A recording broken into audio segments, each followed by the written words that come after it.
Chegamos à lição 3, você está no canal Classe de Professores, seja muito bem-vindo, muito bem-vinda, um abraço para vocês que assistem a cada semana, um abraço àqueles que estão chegando hoje pela primeira vez, que vocês se sintam bem conosco, e divulguem isso para os seus amigos, para os seus irmãos, e orem por nós, por esse ministério voluntário que temos feito aqui através da lição da Escola Sabatina e o estudo da Bíblia, que nesse trimestre está baseado no livro de Daniel. Bem, chegamos a um capítulo muito especial de Daniel. A lição é número 3, mas o capítulo de estudos é o capítulo 2 de Daniel. A história de um sonho e sua interpretação. Talvez a profecia mais clássica e mais conhecida da Bíblia e talvez a mais fácil de ser interpretada. Nesses capítulos que falam de profecias, capítulo 2, capítulo 7, 8, 9, 10 a 12, eu vou trabalhar com um método muito simples. Primeiro, dar uma visão geral da interpretação da profecia e depois tirar algumas lições práticas e espirituais. Então, o primeiro bloco é o sonho do rei e um Deus imanente. O que quer dizer isto?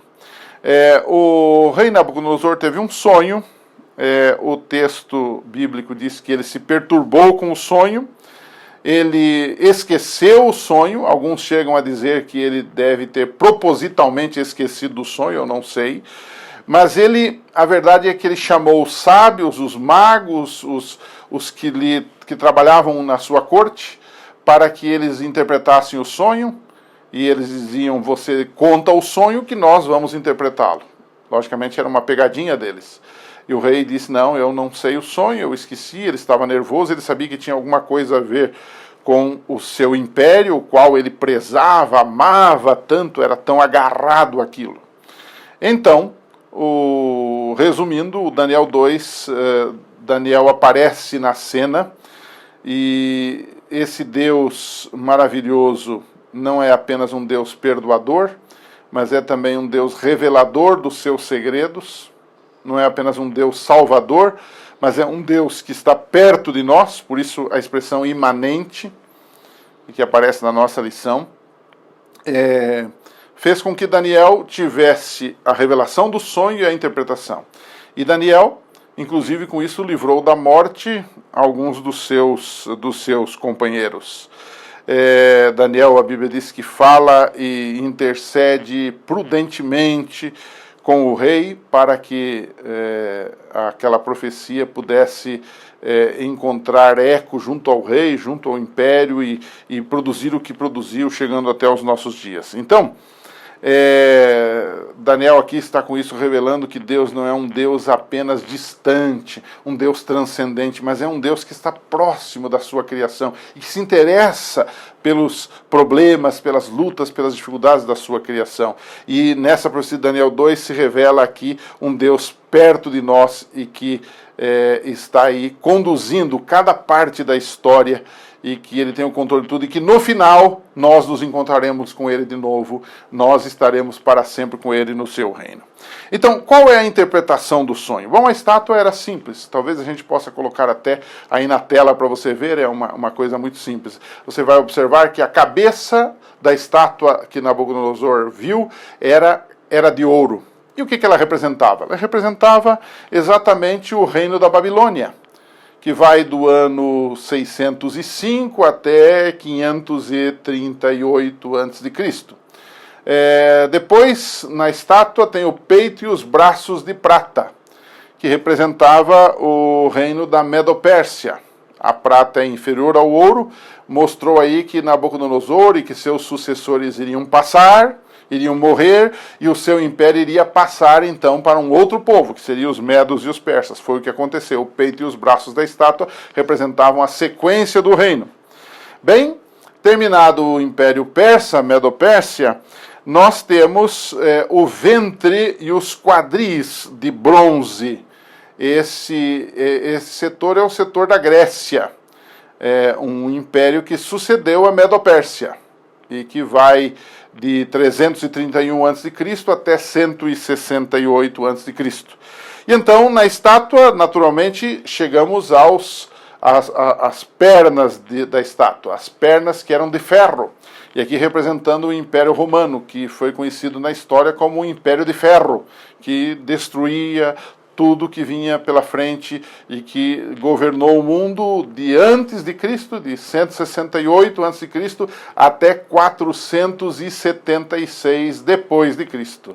Ou seja, foi nesse império que o Senhor Jesus Cristo nasceu, que a igreja cristã foi formada, em alguns momentos foi perseguida, em alguns momentos foi tolerada, em alguns momentos a igreja se sentiu de fato bem com o império e em alguns momentos se sentiu perseguida e muitos cristãos foram mortos, inclusive, nesse período aí.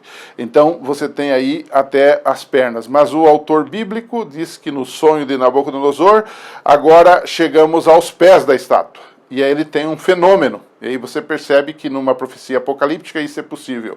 As pernas, os pés da estátua eram em parte de ferro e em parte de barro. Simbolizando o quê? Simbolizando que o Império Romano iria se enfraquecer, mas ele não daria ocasião para um quinto império. Primeiro foi Babilônia, depois Medo-Pérsia, depois Grécia, depois Roma, mas Roma não passaria para um quinto império, mas se subdividiria. Como os pés da estátua têm 10 dedos, houve uma fragmentação em várias nações, no que conhecemos hoje como Europa, e essas várias nações eram fortes e fracas ao mesmo tempo, e tinham dificuldade de se unirem num império. E aí nós temos a Roma dividida nas nações que hoje conhecemos da Europa. Né? Você vai ter vários nomes interessantes, como ostrogodos, visigodos, érolos, suevos, lombardos e tudo mais que a própria lição vai trazer. Eu não vou aqui gastar meu tempo citando todos eles. E então o texto diz que quando chega nos pés da estátua, eles não se unem, porque ferro e barro não se unem. Ele diz assim, mas de repente o que ele percebe é que vem uma pedra sem auxílio de mãos, bate na estátua, derruba a estátua, esmiuça a estátua, moia a estátua e forma um monturo e forma ali uma grande montanha. E ali o que é que temos? Nós temos a pedra que é o próprio Senhor Jesus Cristo, que na sua vinda vai implantar aqui, de fato, então, o quinto império mundial, que é o reino de Deus. Alguns acham que esta pedra, que é Jesus, já se cumpriu no primeiro século da era cristã.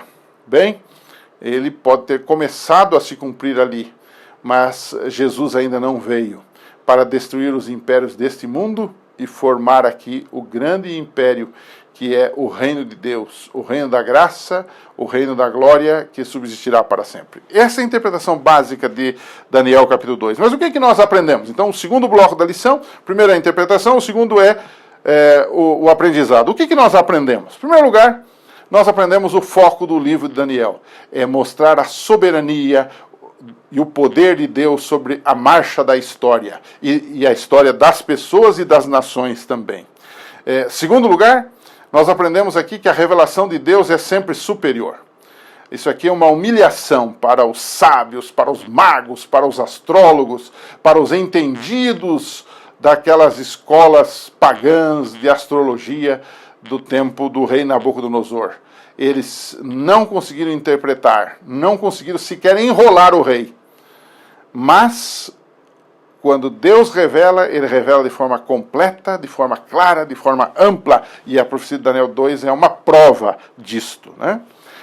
Um terceiro elemento que eu destacaria na conclusão do que aprendemos é que o Deus do macrocosmo é o mesmo Deus do microcosmo. O que você quer dizer com isso, pastor? O que você quer dizer com isto? Deus se interessa por coisas macros. Ou seja, Deus estava interessado em revelar a história do mundo, e numa estátua ele revelou a história do mundo desde Daniel, 600 anos antes de Cristo, passou por Cristo, pela igreja, pela história toda, e a história de Daniel 2 é a história do mundo num capítulo da Bíblia. Ou seja, as coisas grandes, a sucessão de impérios, de nações, enfim, tudo está resumido numa estátua, num sonho, num capítulo da Bíblia. O Deus do macrocosmos. Mas ele é também o Deus do microcosmo. Um Deus que se preocupou com um rei que se perturbou numa noite que não conseguiu dormir, por causa de um sonho. um Deus que se preocupou com um rei que não estava ainda entendendo quem era esse Deus, desses cativos que ele havia trazido de Babilônia.